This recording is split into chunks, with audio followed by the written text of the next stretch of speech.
அண்ணா இதை கொஞ்சம் விரிவாக நான் பேச விரும்புகிறேங்கன்னா, சிலிண்டரை பொறுத்தவரை நமக்கு பெரும்பாலும் வரக்கூடிய எல்பிஜி சவுதி அரேபியாவிலிருந்து பெரும்பாலும் வருது.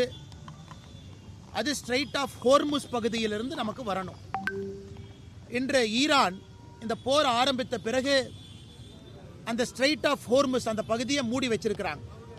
அதனால் எந்த கப்பலும் கூட வெளியே வர முடியாத ஒரு அசாதாரணமான சூழ்நிலை நிலவுகிறது. நம்முடைய மத்திய அரசை பொறுத்தவரை பல இடத்துல நம்ம பெட்ரோலியம் உற்பத்தி பொருட்களை வாங்கினாலும் கூட, இம்போர்ட் செய்தாலும் கூட, ரஷ்யாட்ட, வேறு வேறு காலகட்டத்தில் ஈராக்கு கிட்ட, சவுதி கிட்ட, கட்டாரு கிட்ட. ஆனால் அந்த எல்பிஜி கேஸ் மிக அதிகமாக சவுதி அரேபியாவிலிருந்து வருது. அந்த பகுதியில் மட்டும் அது வரணும். ஆனால் இன்று எல்லோரும் எதிர்பார்ப்பது மிக விரைவில் அந்த ஸ்ட்ரெயிட் ஆஃப் ஹோர்முஸ் அந்த வளைகுடா பகுதி இயல்பு நிலைக்கு வந்த பிறகு கப்பல்கள் வர ஆரம்பிக்கும். இன்னைக்கு கமர்ஷியல் சிலிண்டர், நேற்று கர்நாடகாவில் ஹோட்டல் அசோசியேஷன் அவர்கள் ஒரு அறிக்கை கொடுத்திருந்தாங்க. இன்னைக்கு அன்னபூர்ணா கோயம்புத்தூர்ல நிறுவனம் ஒரு அறிக்கை கொடுத்திருக்கிறாங்க.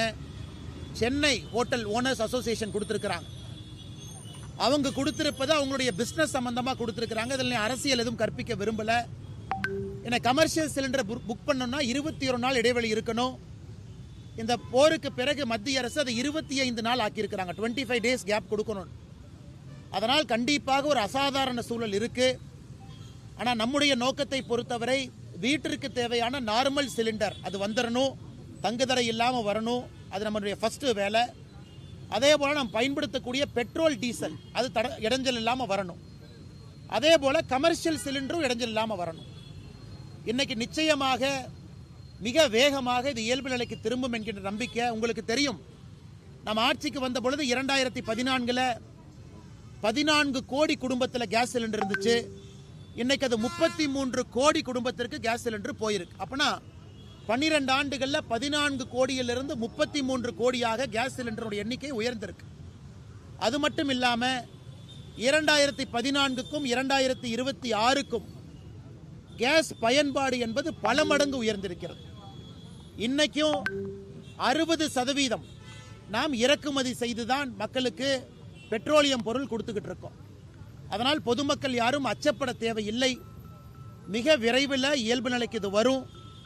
நம்முடைய அரசுக்கு இண்டிவிஜுவலா ஒரு ஸ்ட்ராட்டஜிக் பெட்ரோலியம் ரிசர்வ் ஒரு அரசும் வச்சிருக்கு, நாமளும் வச்சிருக்கோம். பாரத நாட்டிலும் பெங்களூர் போர்ட் உட்பட நாம ஸ்ட்ராட்டஜிக் பெட்ரோலியம் ரிசர்வ் கையிருப்பு இருக்கு.